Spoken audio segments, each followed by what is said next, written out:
আসসালামু আলাইকুম, কেমন আছেন সবাই? আমি আলহামদুলিল্লাহ অনেক ভালো আছি।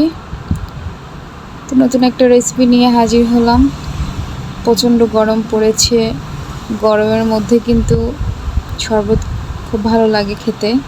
তো এখানে আমি ট্যাং তৈরি করব একটু ভিন্নভাবে। তার জন্য আমি ট্যাং নিয়ে নিতেছি 3 চামচ করে, 2 গ্লাসে সম পরিমাণ।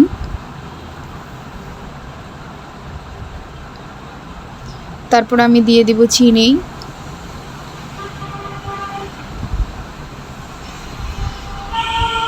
তারপরে সামান্য একটু পিঙ্ক সল্ট দিয়ে দিতেছি। লবণও দেওয়া যায়, বিট লবণ দিলে আরও বেশি ভালো লাগে। তো আমার কাছে মনে হলো যে পিঙ্ক সল্ট আর বিট লবণের টেস্টটা একই। এখানে কিউব করে কেটে রাখা লেবু দিয়ে দিয়েছি। দুইটার মধ্যেই ছোট ছোট লেবু দিয়ে দিব, ছোট ছোট করে কেটে রেখেছিলাম আগেই। আর আমি ফ্রিজে ঠান্ডা পানি রেখে দিয়েছিলাম আগেই, বরফে রেখে দিয়েছিলাম। বরফটা যখন নর্মাল হয়েছে তখন আমি এখানে পানিটা দিয়ে দিব।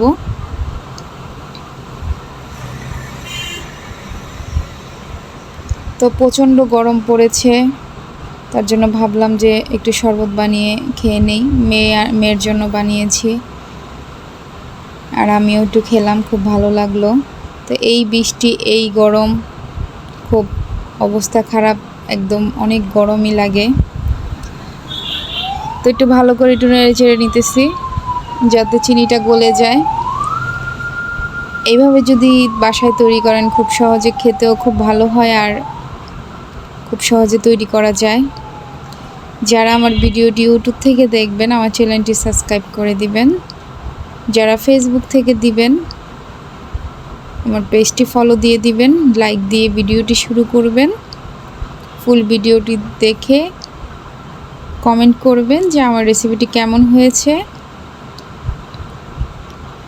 আপনি যখন আমার ভিডিওটি দেখে একটা কমেন্ট করবেন তখন আমি আপনার বাড়ি যেয়ে আপনার ভিডিওটি দেখার সুযোগ পাবো। আপনি আমাকে সুযোগ করে দিবেন যাতে আমি আপনার ভিডিওগুলো দেখে আসি। এই তো আমার চমৎকার শরবত তৈরি হয়ে গিয়েছে, দেখতেও খুব লোভনীয় লাগছে। এখন আমার মেয়ে খেয়ে দেখাবে কেমন হয়েছে, তার কাছে দেখবেন আপনারা সবাই। ওর নাকি খুব পছন্দ হয়েছে, বলতেছে আম্মু আমাকে একটু ভিডিও করো। তো ওকে একটু ভিডিও করলাম, ও বলতেছে অনেক মজা হয়েছে।